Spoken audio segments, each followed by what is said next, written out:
Hello, this is Blue Star, Defender of Equestria. This is my afterthoughts review of The Mane Attraction. Oh man, this episode was just so touching and just so cool. Those songs were beautiful. They almost made me cry on camera.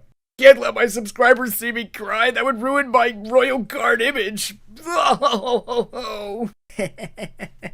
I think the beginning portion of this episode was kind of slow, but definitely the songs at the end, maybe even the song in the middle, even though it's not really my kind of thing, pop music and everything, was definitely all worthwhile. Yes! And I have to say, Lena Hall, I may never have heard of you before. Sorry. But oh my gosh, you can sing. Oh my gosh, I definitely hope they bring you back for future episodes. Yo! Quick, everyone start a petition to bring Lena Hall back! Do it now! Anyway, yes.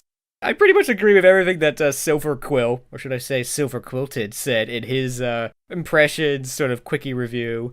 It was pretty cool, and I like that format. I will take this opportunity to say that I commissioned a Blue Star plushie, so I have a feeling I might try a format like that in the future. But anyway, I agree with most of what he said about this episode, that yes, Applejack is at her best when she's helping others, and this time she got to help others, and she had a really good plan with dealing with the situation. The middle portion where, they have a big blow up and a sort of a falling out, I didn't really like that part too much, but oh well, I mean, it was sort of understandable. I mean, Applejack especially saying she's being used by her own manager, who she supposedly trusts. I'd be very angry about that myself, too. It's like, what? How dare you say that about him? I trust him! Unfortunately, Applejack was right, but, oh dear.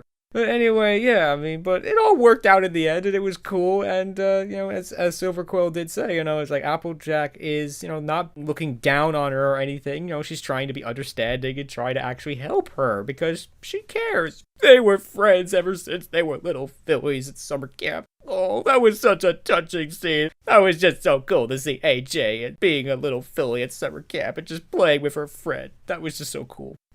I couldn't help but think when I saw them jump in the water, it's like, well, apparently ponies go swimming in their clothing. That was all a clever way to, clean off all the mud after ending up in the mud puddle. But even so, that was nice. And oh my gosh, Lena Hall could sing. Yeah, if I was at summer camp and all of a sudden one of the girls started singing this way, I'd be all shocked and surprised like the other ponies were too. It's like, whoa, she can sing. She's incredible. Whoa. And that was just so nice. And it's so cool to actually have a Broadway-level actress basically performing in the show. Yo-ho! Maybe this means MLP's moving up in the world. Yes! I guess, I don't know. Oh yes, and I will use this opportunity to say that I generally don't watch other people's reaction videos because sometimes they say things I wish I could burn from my mind. But when I heard that Lena Hall actually did a reaction video to her watching the episode for the first time, I had to go watch that, because that would be so cool to actually see a voice actress actually reacting to their own appearance on the show. And it was most entertaining and very enlightening in some ways. And that did confirm a lot of things that a lot of the Brodies have said, is that, yeah, Rah-Rah is basically a Lady Gaga type character, over-the-top spectacle and all this crazy stuff and everything. So, yeah. And Countess's full name is actually basically a high soprano. So she is the Countess of the High Sopranos. It's sort of like, she is Lord Soprano! But yeah, so that was kind of interesting, but I definitely prefer Rah-Rah. Yes, I do have to comment on Sven Gallop a little bit, because I think he's earned a little bit too much hatred. I don't like the guy either. He's definitely a jerk, and he's mean, and he's nasty, and he doesn't care about anything except what he wants. And he literally steps on Pinky and doesn't even care. It's like, oh no. I think people need to back off just a little bit, because when I was trying to search on him and find out more about him, because I think his name is based on something, I found a lot of, Sid Valg is a jerk. It's like, definitely some not nice comments I've seen before, so, oh dear. But anyway, yeah, it's like, yeah, but as Dr. Wolf says, I do like the fact that they're not simply writing him off as just simply the bad guy, that they are commenting on, oh, he does work really hard, and, he does deserve some things. And I definitely agree with that. And it is good that they're not just simply writing him off as a bad guy, because you know what? Being a manager of a big show like this is a tough job. You know, you got to make sure that this happens when it's supposed to, that gets there when it needs to, and that everything comes together for the big performance. And you only get one chance. There's no second chances. You can't stop a show and say, oops, that didn't work. Let's try it again. You can't do that in a live show. So yeah, he has a tough job, but yeah, it doesn't justify him, in a way, blackmailing these ponies. Like, if you don't give me what I want, I'm gonna basically pull out of the show. No, you can't do that. But he's definitely a jerk, to say the least. He definitely deserves some hatred, but not, I think, as much as people are giving him. I think people need to back off a little bit.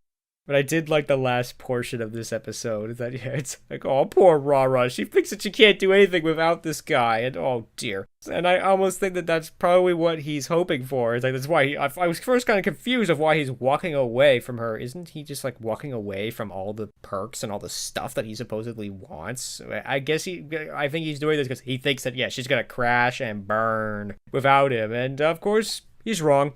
Because I think the central lesson of this episode, which honestly I was kind of confused about what that lesson really was, but I think the lesson is that as long as you're true to yourself, that you will always succeed. And I definitely agree with that lesson. I mean, it's generally the problem with Hollywood and all these actors and actresses and musicians and songwriters and what have you, is that, you know, it's all about the spectacle. It's all about the flash. It's not about sincerity or speaking from the heart anymore. It's just about putting on a big spectacle on a big show and blah. Reminds me of a line from George Lucas, is that movies are becoming just a big circus. It's all just a big spectacle. It's all about flash and the lasers and the special effects. And it's all about razzle-dazzle-em.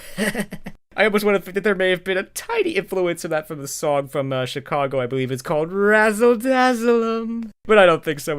This is why I almost think this episode title is almost a play on itself, is that the main attraction. Kind of like with Canterlot Boutique, where Rarity had to basically relearn the reason why she wanted to have a Canterlot Boutique and basically rediscover the dream. I think Rara had to do the same thing here. She's rediscovering the main attraction of singing and performing. You know, it's to make people happy and to, you know, to sing from the heart and be who and what she really is. I think that is the main attraction for basically performing this way. So, yo. And that song was just so touching. And again, oh my gosh, Lena Hall, you can sing. I definitely hope they bring you back on the show. Yes. And yeah, that was just so awesome. It's like, definitely whatever problems this episode had in the beginning were definitely all worthwhile, you know, getting to the end for. So yo. Oh, and the last song was also really nice. It's like, I really like that one. It's like, it's almost the Equestrian National Anthem Mark II. I really like it. It's like, it reminds me of why I defend Equestria, because it's just such a beautiful land of friendship and love and community, and it's definitely the land that I love. No, I promised myself I wouldn't cry, but no. It's just like Applejack. I cry on the inside, but there's always a chance that'll get out, so maybe one of these days it finally will. But anyway, yeah, but those two songs are really touching, especially with the end with Applejack playing the triangle. It's like, oh, that was so touching and so nice. It's like, she remembered. I can't also help but think that none of the audience is understanding what this means, but it meant so much to Rara and Applejack, and that was just so cool. And another little interesting tidbit is that Sweetie Belle was the one that was holding up the triangle, so that was kind of cool. Yo. That was so cool, the Cutie Bar Crusaders actually got to participate as well. And this episode was just so cool and just so touching, and I really, really enjoyed it. Again, the beginning portions of this episode may not have been the greatest, and Silver Quill said it might have been nice to have learned a little bit more backstory about the Countess, how she became the Countess, and why, and all her motivations and stuff. But ultimately, this episode was still really good, and again, those songs made everything worthwhile. Yo-ho! And now, of course, it's time for the big season finale. And as I commented on Dr. Wolf's video, it's the season 5 finale ending with a bang. Surely you jest. Of course the season 5 finale is gonna end with a bang. But what that might be, I'm not certain. But I am certain that it's gonna be awesome either way. So, I think I'm gonna go rest now and hopefully be prepared for whatever may come in the season 5 finale. Oh. because I predict it's gonna be awesome. So that is the end of my Afterthoughts review of the Mane Attraction. This is Blue Star. Stay strong and pony on. Blue Star out.